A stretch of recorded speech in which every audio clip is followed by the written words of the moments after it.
No entourage, no camera flashes, no cheering or autograph seekers. Just a tall man in a hoodie and simple jeans walked into the restaurant like anyone else on a bustling Friday night in Los Angeles. But anyone observant enough might recognize him, Dwayne Johnson, not as a stranger, but as the man who built this place from the first brick to the final light fixture. The Forge wasn't a spur-of-the-moment restaurant opened by a celebrity to complete a collection. For Dwayne, it was part of a life philosophy to create a space where everyone, whether guest or staff, would be treated with respect and kindness. But he also knew that what looked good on paper in this industry didn't always stay true behind the scenes. The smiles on the dining floor didn't always reflect the reality in the break room. That's why every few months, Dwayne would show up unannounced, unnamed, to see, listen, and feel for himself. Not through data or reports, but through the details. Only someone who had once lived in the kitchen, washed dishes, and served tables like him would notice. Tonight he stepped into the crowd. The scent of garlic butter, the clinking of glasses, and the hum of laughter and chatter created a lively, warm atmosphere. Everything seemed perfect, but he didn't look at the surface. He noticed how a staff member quickly lowered their head when someone walked past. He saw the tension in the glances exchanged among co-workers at the end of the bar. He heard a sigh too heavy for just another ordinary shift. And when a faint sound echoed from the hallway near the kitchen, a cry almost stifled Dwayne, knew instantly this wouldn't be a typical visit. At first, Dwayne wasn't sure if he had imagined it. The sound was too soft, buried under the clinks of glassware, the gentle jazz background, and the murmur of guests. But as he stepped closer to the hallway leading to the kitchen, an area usually reserved for staff, the sound grew clearer. A sound that didn't belong in a restaurant was running well, crying, not loud, not wailing. The sound someone tries desperately to suppress, not wanting to be heard. The kind of sob that escapes only when you've held it in too long, and now can't anymore. Dwayne paused. He didn't move forward, nor did he turn away. He tilted his head slightly, his gaze fixed on the break-room door, which was open just a sliver. Inside, a young woman, her hair neatly tied, wearing the Forge's signature black and silver uniform, was gripping the edge of a metal table, her head bowed low, her shoulders trembling in silent waves. Her hands, pale and tense, looked as if letting go would cause her entire body to collapse. Beside her stood a young man in uniform, whispering something to her. His voice was too quiet for Dwayne to make out, but his eyes, wide with panic and concern, said everything. This wasn't just a rough moment during a shift. This was something serious. Dwayne didn't know them, but he knew that feeling, having to endure and bury your unease behind a service smile. He had once washed dishes, run food, and bowed his head to rude customers to hold on to a job. But this wasn't that. The fear here didn't come from the customers. It came from within. Dwayne slowly walked toward the bar as if nothing had happened. But in his mind, the puzzle pieces had started to move. He glanced around again, scanning every staff member's face, avoided eye contact, tense shoulders. An unnatural silence. He knew that when a restaurant felt too peaceful, it might be because people were afraid to speak up. And tonight, that stifled cry, however faint, echoed loudly in his mind like a siren. A whisper that something was wrong. Deeply wrong. And Dwayne Johnson wasn't leaving until he knew exactly what it was. Dwayne sat at the bar, resting his elbow gently on the wooden counter, his eyes still casually scanning the cozy space around him. But his mind was no longer on the colorful cocktails or the scent of fresh steak. He was reading the room, the atmosphere, the things customers never notice, but someone who once stood behind the counter, who once ended shifts with bloodied hands from a knife slip, would always sense. And then he saw him, standing at the edge of the service area, arms crossed. Brad Whitman, the night shift manager, radiated an unmistakable energy. Wearing a dark blue shirt collar, buttoned hair neatly combed, he looked like someone who followed all the rules. But something was off. Brad wasn't watching to assist, he was watching like a predator. His eyes swept over each staff member like checking off a list of who's doing well, who's off pace, who needs to be handled. No shouting, no scolding, but his every movement made the younger staff flinch as if they were used to being reprimanded in front of others. The fear here didn't come from volume. It went from a controlled silence. Dwayne observed every reaction. A waitress quickly avoided Brad's gaze. A glass polisher flinched just because he walked nearby. Even the bartender, who should be the calm head of any shift, stiffened every time Brad passed behind him. This wasn't a typical work environment. This was a stage where the one in power didn't need to speak. Standing there was enough to unnerve everyone. Dwayne turned his head, glancing towards the break room where the cry had come from. Quiet now. The door was closed, but the image of the young woman's trembling shoulders stayed vivid in his mind. He had no more doubts. What was happening at the forge wasn't just work pressure. It was a system of silence where power was used to intimidate, not to lead.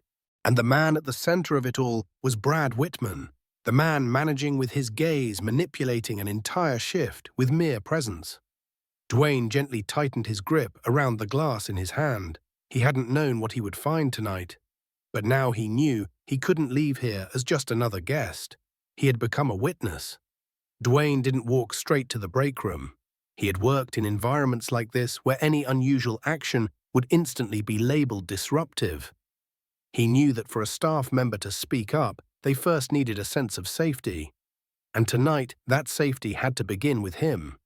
At the far end of the restaurant, Jake Carter, the young server who had been with Sarah, was arranging a stack of dishes at the service station. He was trying to keep his hands steady, but it was clear his mind was elsewhere. Dwayne walked over, his voice low and calm. "Hey, mind if I borrow a pen?" Jake looked up, startled. Yeah, sure." He quickly handed over a pen, but Dwayne didn't leave. He glanced at Jake's name tag, then spoke more quietly. "Jake, your friend the girl earlier, she didn't look okay." Jake froze, his hand gripping the edge of the stainless steel tray. "She's fine," he replied too quickly, and that speed betrayed him. Dwayne tilted his head slightly, his gaze calm. "No, she's not, and I think you know why." Jake looked down at the floor, his eyes flicking across the room, and stopping at one spot, Brad still standing near the hostess stand, his eyes sweeping the room like radar. "I can't," Jake whispered almost too quietly. "You don't understand." "I understand more than you think," Dwayne said, voice steady but not pressing. "And I'm not asking to accuse anyone. I'm asking because someone's hurting, and clearly no one feels safe enough to speak." There was a pause. Then Jake exhaled heavily. "Her name is Sarah. She's been working here for over a year. And no, she's not okay. But she can't quit. She needs the money. She thinks this is normal."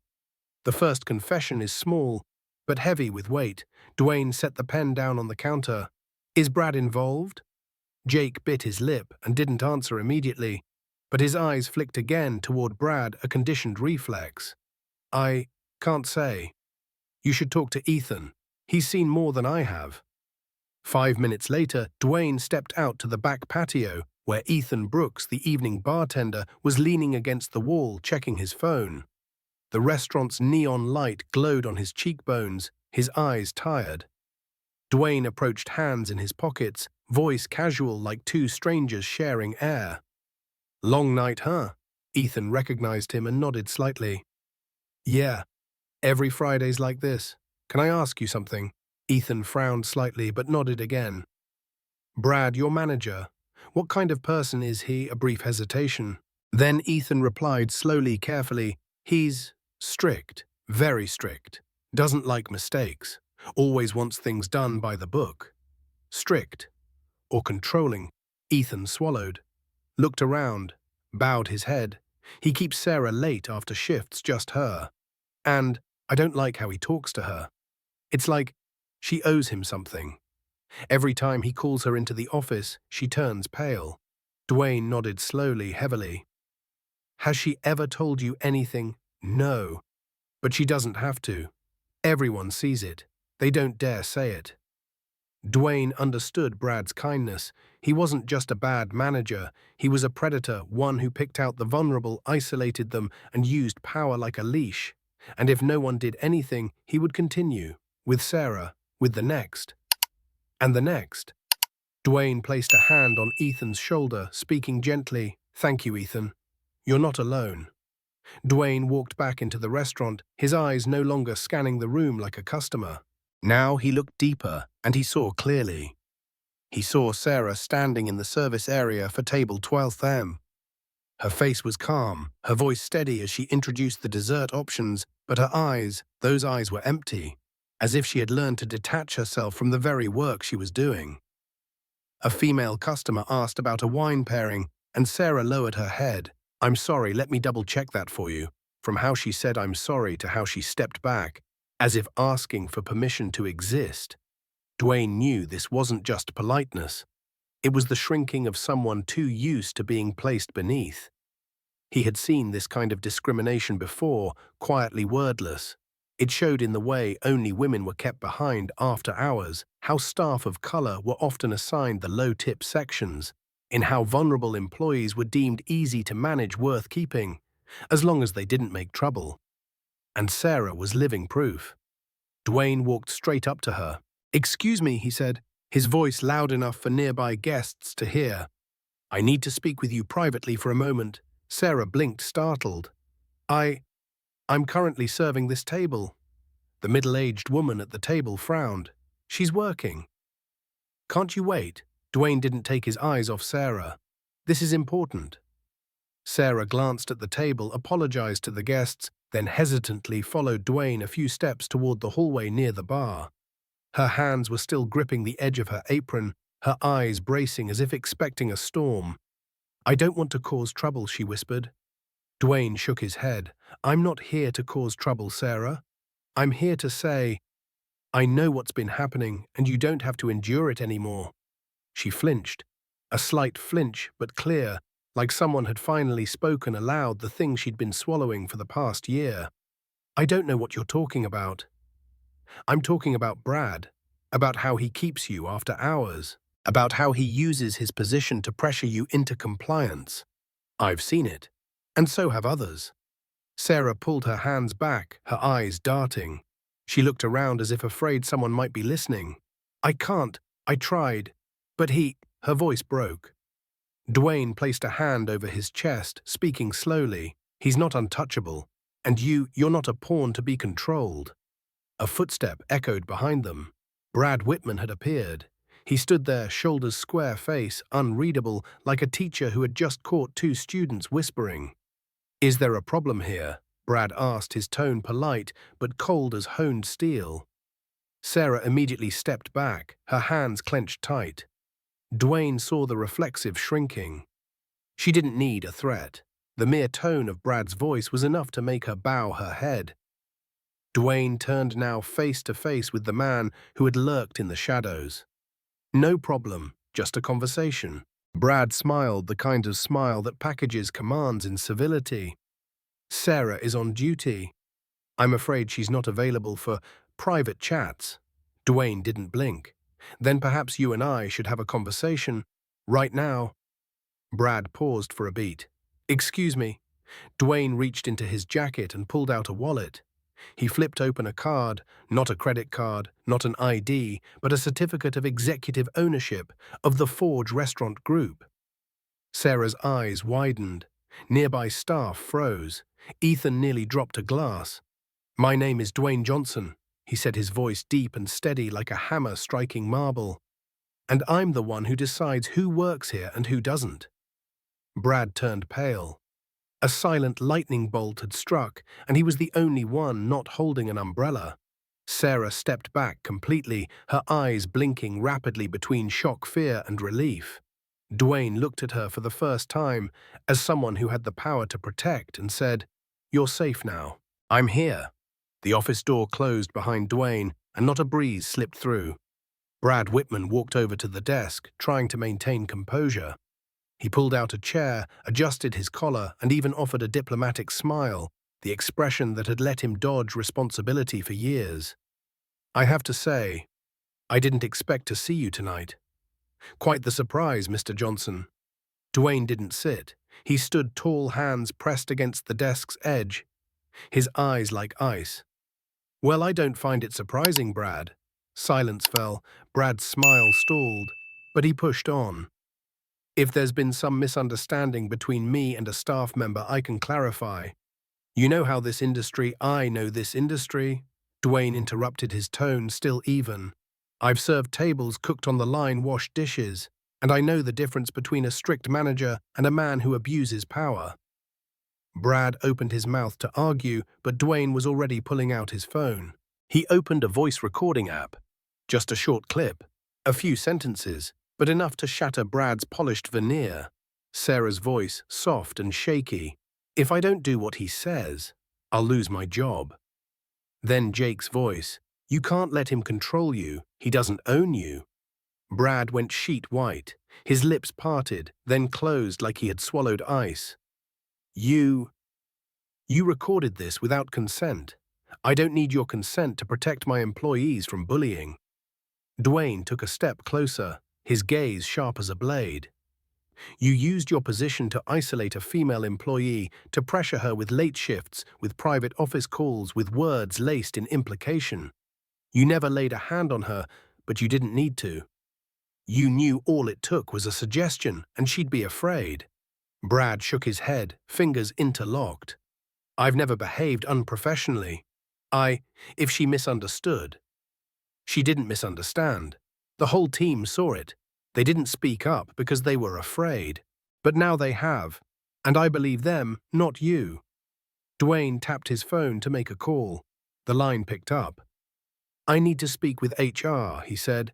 Brad Whitman, manager at the Forge Sunset location, has committed serious violations of internal conduct and professional ethics. I'm requesting immediate suspension.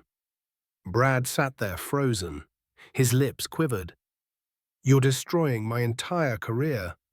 Dwayne looked at him unblinking. No, Brad, you already destroyed it. I'm just cleaning up the mess you left behind. He turned and walked out of the room. The office door closed behind him this time, without needing to be locked, because power no longer rested in Brad's hands. When Dwayne stepped out of the office, the restaurant felt completely different. The crowd had thinned. The lights were softer. No more orders being shouted, no more clinking of glasses. Only the staff remained and the silence of anticipation. Ethan stood behind the bar, his hand frozen mid-polish for a glass he'd long stopped wiping. Jake leaned against the warming station, eyes lowered. Sarah stood near the kitchen door, still clutching the edge of her apron, as if everything that had just happened was a fragile dream about to slip away. Dwayne looked at each of them. He didn't raise his voice. He didn't give a speech. He said, he's gone. One short sentence. But no one asked who everyone knew. And the silence cracked like a lake surface, splitting under pressure that had been building for far too long. Sarah's lips parted. A deep breath escaped, not a sob, but the sound of someone who had just removed an invisible noose from around her throat. Ethan blinked. Jake looked up. You're safe now, Dwayne said, his eyes on Sarah. She shook her head, not in denial, but as if trying to stay grounded amidst a wave of overwhelming relief. I didn't want anyone else to go through what I did, she said, her voice raspy, cracking on the word go. Jake spoke up. This wasn't just about Brad, sir. The group turned to him, surprised that anyone had dared say it out loud. But he said it, and Dwayne nodded. I'm listening, Jake continued, no longer trembling. The way we've been treated. It didn't stop with one man, unpaid overtime, being threatened with termination just for speaking up, getting assigned the heaviest shifts for pushing back. We learned to keep our heads down to survive. Ethan chimed in softly, and when someone left, no one asked why. They were just replaced, and everything went on like nothing happened. Dwayne looked around. On every face he saw a kind of unspoken unity, not of words, but of understanding. They had grown used to being silenced. He nodded not to one person, but to all of them. That's precisely why I came here tonight. Not to review reports, not to check on revenue, but to see if something was broken, fix it at the root. He turned back to Sarah. "I don't want to make the next decision for you. I want to hear it from you." "What do you want to happen next?" Sarah inhaled deeply. She released her grip on the apron for the first time that night and wasn't shielding herself. "I don't want anyone else to choose between staying silent or starving. I don't want the next person to believe this is just part of the job." Dwayne nodded. Then he addressed the group. "Starting tomorrow, this restaurant will change. Not just a new manager, but a new way of seeing our team. There will be an anonymous reporting line, regular manager evaluations, and most importantly, a commitment that your voices will be heard." A brief pause. Then Jake clapped, just once. But it was enough to trigger something. Others joined in slowly. A clap of relief, a clap of release. Sarah didn't clap. She stood there, her eyes for the first time carrying the light of someone reclaiming control over her future. An hour later, the forge had closed for the night. The dining area lights dimmed. Only a faint glow flickered from the kitchen like the final breath after a long shift. Dwayne sat in his car, engine running but motionless. His hands rested on the steering wheel, eyes gazing through the windshield at the door that had just shut behind him. Sarah stepped out first, followed by Jake and Ethan. They didn't speak loudly. Just soft conversation glances meeting shoulders, brushing gently. No more tension, no more bowed heads. Three people once blurred by the system are now slowly reclaiming the shape of their true selves. Dwayne didn't call them back, didn't wave. He knew tonight didn't require a thank you. Because what he did wasn't charity, it was responsibility. He leaned back into his seat and exhaled slowly. One restaurant. One person was mistreated. One man who abused power. But how many more Sarahs are out there? How many still believe they deserve the treatment they endure because of their circumstances? How many stay silent, not because they have nothing to say, but because no one's listening? Dwayne thought of the stable reports, the regional manager's words. Everything's fine. The tidy numbers. Everything he had never told him, someone had been crying in the break room, night after night. Then it hit him. Abuse doesn't begin with an act. It begins when the people who could stop it turn away. Being an owner isn't just about having restaurant systems or decision-making power. It's about standing with the ones who have none. It's about choosing to listen when staying silent would be easier. He whispered to no one but himself. Leadership isn't about being the loudest in the room. It's knowing when to stay quiet so others can speak. Dwayne nodded, not to confirm, but as if placing a final period. Then he shifted into gear and drove off. The lights of the forge faded in his rearview mirror, but what lingered wasn't the glow. It was the people behind it, finally lit from within for the first time after a year in the dark. And if you're someone feeling trapped, weighed down by someone misusing their power, remember you're not wrong for feeling hurt. You're not alone. And if you see someone suffering in silence, don't stay quiet. Because sometimes to break a toxic system, all it takes is one brave enough to listen and act.